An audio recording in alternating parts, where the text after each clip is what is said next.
नमस्कार मित्रांनो, आपण येऊन पोहोचलोय ते मिनेश्वर मंदिराच्या शेजारी आणि मीना नदीचा उगमस्थान आहे। या ठिकाणी तुम्ही पाहू शकता गायमुखातून पाणी वाहते ते तुम्हाला प्रत्यक्षात दाखवतो तिथं जाऊन। चला तर जाऊ आपण।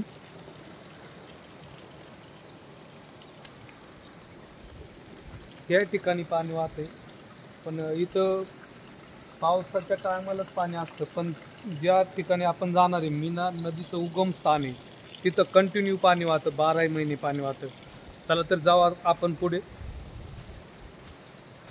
बऱ्यापैकी मोठं शेड बांधलेलं इथं तुम्ही पाहू शकता। पहा, चला तर जाऊ पुढं। आणि आजूबाजूला पण भरपूर झाडी, मंदिराच्या मागच्या साईडला सुद्धा बऱ्यापैकी झाडी। आणि जे मेन उगमस्थान आहे ते पूर्ण त्या खिंडीमध्ये आहे, तिथे पण मागच्या टायमाला गेलतो मी, पण आता इथं जाऊ आपण। पहिलं ज्या ठिकाणी नदीचं उगमस्थान आहे, गायमुखामधून पाणी वाहतं पहा, या ठिकाणी 12 महिने पाणी असतं आणि कंटिन्यू पाणी चालू असतं। एवढंच का, पावसाळ्यामध्ये भरपूर पाणी असतं आणि उन्हाळ्यामध्ये थोडं कमी असतं, पण कंटिन्यू पाणी वाहतं। याच ठिकाणी मीना नदीचा उगम झालेला आहे पहा, तुम्ही पाहू शकता व्हिडिओच्या माध्यमातून।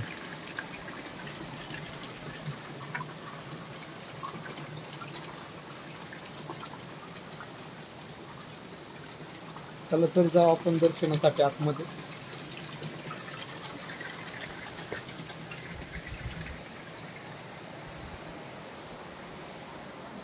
या ठिकाणी नंदी जय भोलेनाथ, तसंच आपण पुढं जाऊ।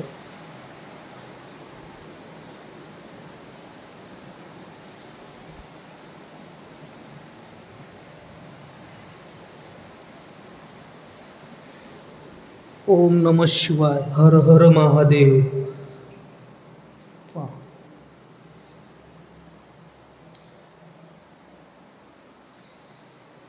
जय भोलेनाथ जी। ओम नमः शिवाय, हर हर महादेव।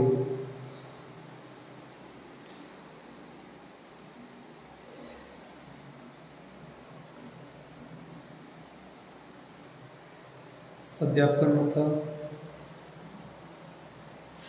अगरबत्तीला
भस्म लावून राहिला, शिवभस्म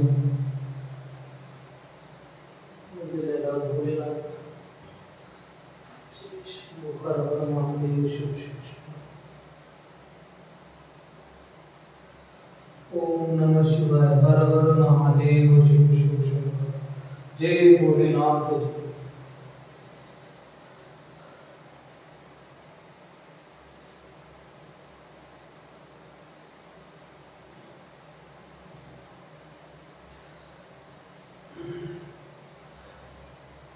ओम नमः शिवाय, हर हर महादेव।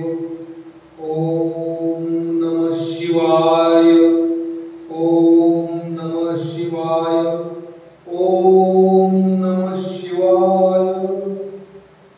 जय भोलेनाथ, हर हर महादेव।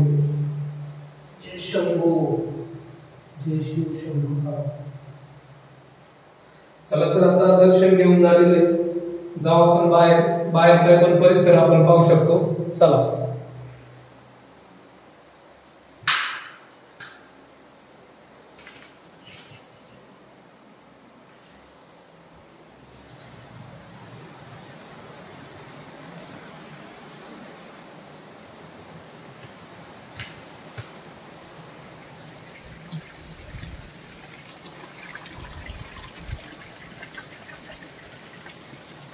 सध्या पावसाचं प्रमाण कमी आहे. पाऊस होऊन गेलेला आहे. जाऊ आपण मागच्या साईडला.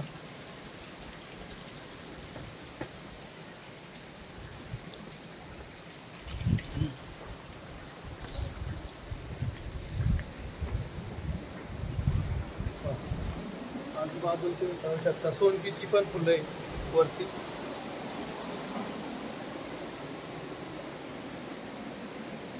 आणि आजूबाजूचा पण परिसर पाहू शकता तुम्ही. तर जाऊ पुढं आता आपण अप्रतिम असं मोठा मोठाले धबधबे आपण पाहू शकता पुढे. पाऊस कमी असल्यामुळे पाणी कमी, तर संपूर्ण परिसरामधलं पाणी याच ठिकाणी येतं. तुम्ही पाहू शकता मंदिरे पण धबधबा पण. चला जाऊ आता थोडं थोडं पुढं.